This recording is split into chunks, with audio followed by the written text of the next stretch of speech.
The Tuskegee Airmen were the very first African-American pilots and support teams in the U.S. Army Air Forces during World War II.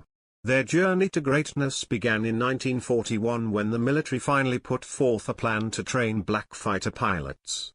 These pilots received their training at a dedicated African-American airfield in Tuskegee, Alabama. The very first group, known then as the 99th Pursuit Squadron, began their training that same year on July 19, 1941, with 13 cadets. By the time graduation came along 9 months later in March of 1942, only 5 graduates remained. The first graduates entered combat in North Africa and Europe by the year 1943.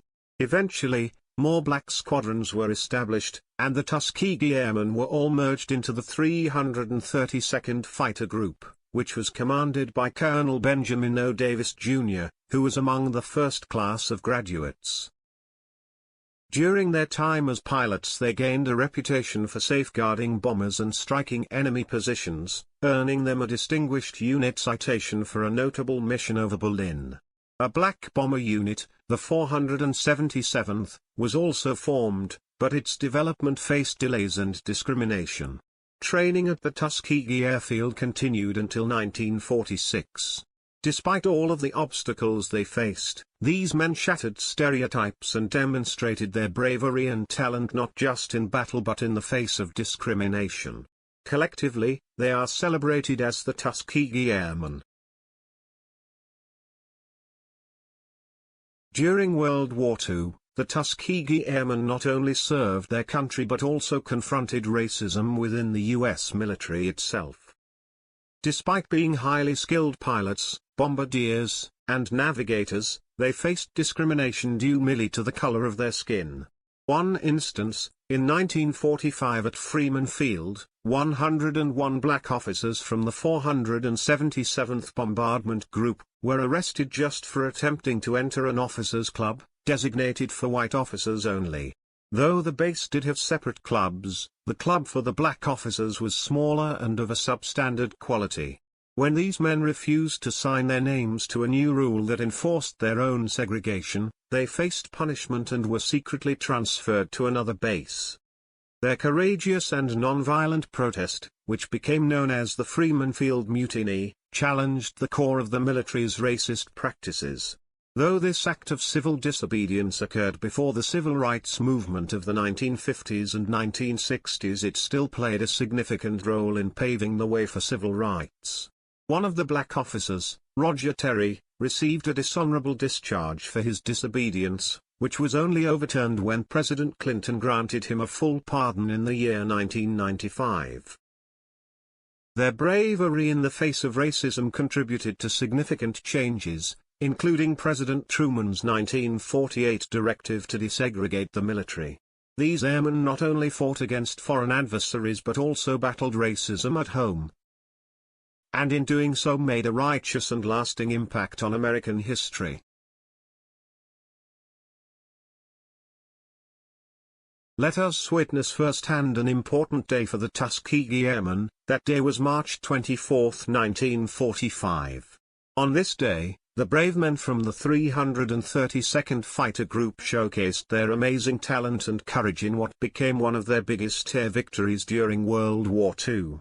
43 of their P-51 Mustang fighters soared into the sky that day to guard American B-17 bombers en route to Berlin, their target a key German Daimler-Benz tank factory.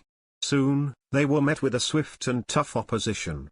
25 German planes, including the most advanced fighters of World War II including the FW-190, the jet-powered Me-262, and the rocket-propelled Me-163, took to the skies to challenge them. Although the German jets were much faster, the American Mustangs had the advantage in maneuverability. Also, the German jets burned through fuel so fast that their combat time was limited. On that day, 3 Tuskegee Airmen, 1st Lieutenants Roscoe C. Brown and L.R. Lane, along with 2nd Lieutenant Charles V. Brantley, each managed to shoot down one of the Me-262s. This marked the first time the 332nd had downed any enemy jets. Their bravery earned the whole fighter group the Distinguished Unit citation. However, this victory came with a price. Captain Armour G. McDaniel was lost when a German jet shot off his plane's wing. Their legacy continues to inspire us all, showing what can be accomplished with sheer courage and skill.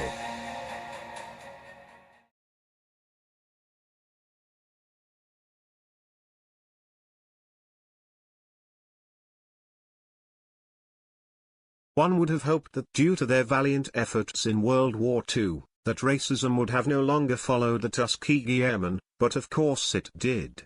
In 1949, a group of Tuskegee Airmen including James Harvey, Harry Stewart, Alva Temple, and Halbert Alexander, left their significant mark on history in Nevada.